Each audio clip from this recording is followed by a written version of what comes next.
22-year-old Hacjivah Dayimani, yes, like the diamond, is the man who is making huge waves in South African rugby.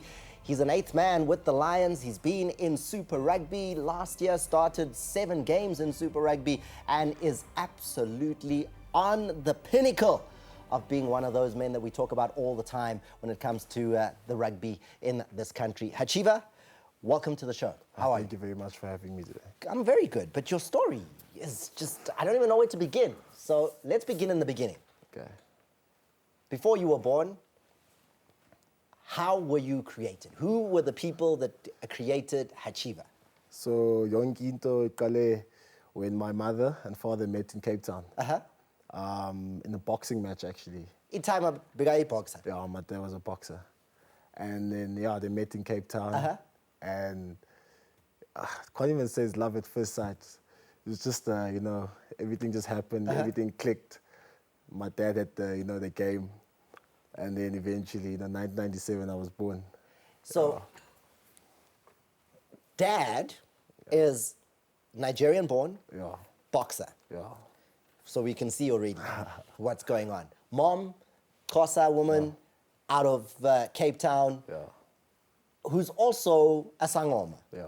It just seems like the most unbelievable package. And then I forgot to mention one thing. Your dad is also Jewish. Yeah. So that's why you have this name, Hacjivah. Yeah. Yeah, so it's, my life is actually a combination of this whole, plate, and it's just full of things like, desserts, potatoes, chips, everything, and makes one meal. So basically my dad's Jewish Nigerian from Anambra State is Igbo. And mom's Xhosa, born in Eastern Cape, grew up in Cape Town. And so I'm very unique, I'm blessed to be black, I represent South Africa. Yeah, no, the combination, no, it's the first of this combination. And then you started playing soccer. Yeah. Got to Vasco da Gama even, right? Yeah. And you were playing like goalkeeper. Yeah, I played goalkeeper. So it was actually in Milnerton. We played soccer there and we used to travel Greenpoint, and I was very serious about soccer. Bomnandi? Yeah, it was nice. Bomnandi. So I was a goalkeeper. As I changed his into, and then eventually I started playing rugby. Spider-Man. Nickname Spider Kid. Spider-Man. The one thing that I found interesting that I saw about you was you said that, hardship has made you strong. Yeah. What was this hardship in your growing up days? Because I think we look at rugby players and we go, they went to nice schools, easy life, What was the hardship for you? No, I feel like, from a very young age, from a very young age, I had to come out of my comfort zone. I traveled a lot, so I went from Cape Town to Craddock, from Craddock to Joburg. Craddock, who did you go to? So I stayed with my grandmother. So Cape Town, go Mama, go Koko, Craddock, go Eastern Cape. Yeah. That's where the rugby comes from then. Yeah, that's where I started playing rugby, So when that Kale Craddock, domestic worker, and we were a lot of us actually. So it was like 10, 11 guys in the house and a few females, and all of us were like, it was different people. It was very unique.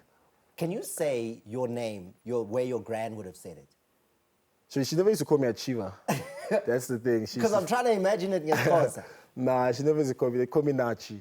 Nachi? Yeah, I never had teeth, in Cape Town, and I was from Cape Town.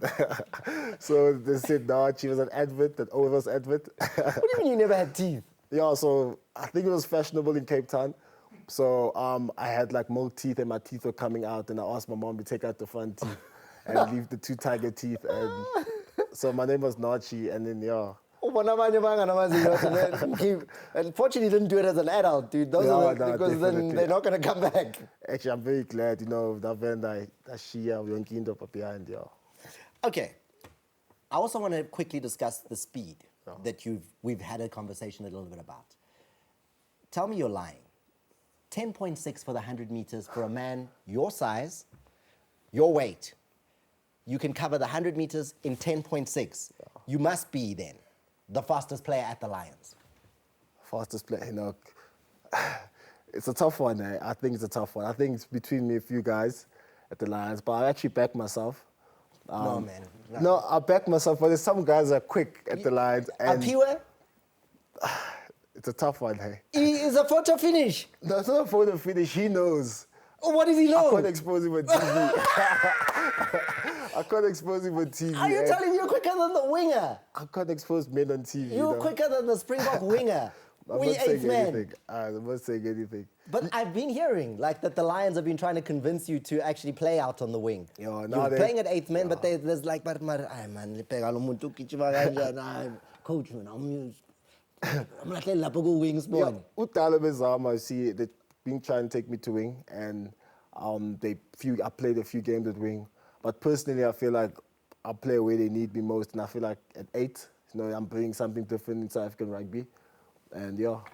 Doctor, we giant, petty speedy, ufuna there where everybody is like it's pity like but everyone's standing on everybody, 8th man coming crashing in first to the breakdown, all of that. Yeah. You could stand out there and wait for them to give it to you, run in the corner, wave to the crowd. What better than this? Nah, I feel like I actually enjoy it, playing 8, I get the ball more often, if you think about it, because I'm always involved where the crashes happen, everything. And yeah, give guys like a period my door to shine, when they go score out there. Yeah. Bulls fans know you. Why do they know you? I think that game actually made my season. I scored a hat-trick, man of the match. 3 tries? Yeah, and it was my second man of the match. The previous weekend, I was man of the match. In that game, I was also man of the match. I was actually privileged because, at the end, I had a turnover, and that saved, that actually, they were actually going to score. And if they scored, they were going to win the game. And I had a turnover at the end, and it changed the whole game. I was very excited. I didn't sleep that night, from excitement. Yeah. Is that real? Like, I mean, you still get that kind of, I'm so excited about the game that I just had, I can't sleep? Yeah, you just can't believe what happened, It's just those moments where you actually, before you play the game, you're in a different position. And then after that game, you find yourself in a different position, as in, your rugby, you're just confident. You have that confidence, and it's just, in rugby, if you have confidence, it's everything. And it's also that game, right? It's Lions Bulls. Yeah. Like, it's the clash of the Titans. It's the game that, for a month before it happens, the fans are already telling you, you know what, anything can happen this week, but that game against the Bulls, please, man, just win that for us. Yeah, the Bulls is a very competitive team, especially when we play against them. And we, they both of us are in Gauteng, and we look forward to, because most of the guys are our friends, and we go out together, we chill together, and then, before that game, we stop seeing each other for that week, and it's just, we forget that we're friends and we just play. So, where did the passion for cars come from?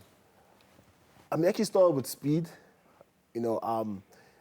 fact that I was doing athletics and running and all that stuff, and, some guys will obviously be like, with like speed, and then cheaters, Usain Bolt, and you try to get faster and faster and faster, and eventually you start Googling what's the fastest thing on earth, and then cars just came in somehow, because we used to have the Kusheshes, we used to have stuff, and the flying squad cops, and they used to change how they changed, and I just started loving cars, Because right now, yabona Hacjivah ayocindezela abantu evets man. Yes. He's studying, so he's studying. But other students are coming by taxi, they're walking, and then you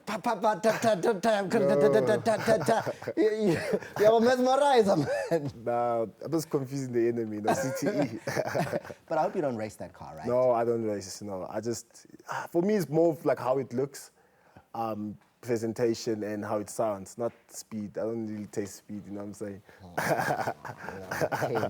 And I saw a video the other day of like some guy in Cape Town drag racing down the highway, and car took off and stuff. That was crazy, man. Yeah, that was very sad. We don't want that to happen, eh? No, we don't want that to happen, eh? No, we don't want that to happen. I'm just saying that to you. Just saying that to you, eh?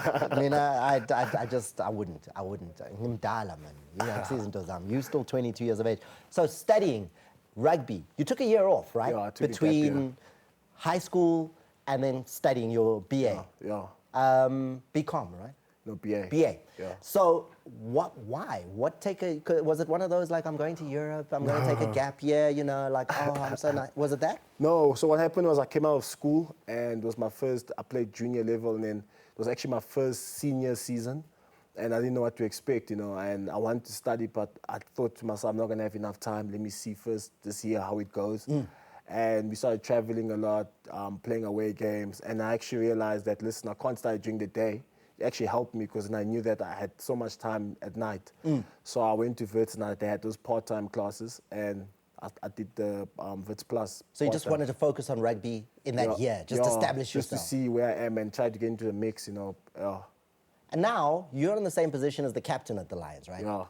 Warren Whiteley and you compete when and he captain. Yeah. Hey. So for me, it's a very exciting thing because he's my role model and he's my competition. Maro, mhlalise benjini. No, ingatsho njani. So he's the captain and I follow. You know what I'm saying? He leads and the way he plays, you know, is the way I want to play. And it's good that I'm actually, you know, if he was someone else, like for example, the captain was a wing, you know, it wouldn't have been, I feel like it's more pressure for me because now it forces me to level up, you know, and it's actually a good thing, you know, for me. I never thought I'd quote a 22-year-old, but I'm going to quote you because I love this quote. Wait. Okay. Do you think you know what it is? No, I don't. Okay. It's making the hit, stopping your man is what counts. When you have the ball, make some magic. Yeah. That's you. Yeah. That's me. I feel like, you know, it doesn't matter where you come from, doesn't matter what you ate, doesn't matter what you did.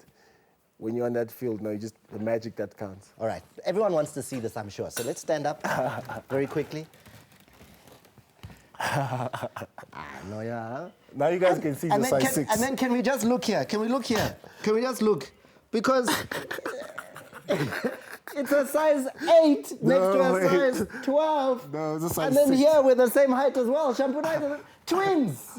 Twins, boy. Thomas, from his view, looking down on you, you look like a full stop.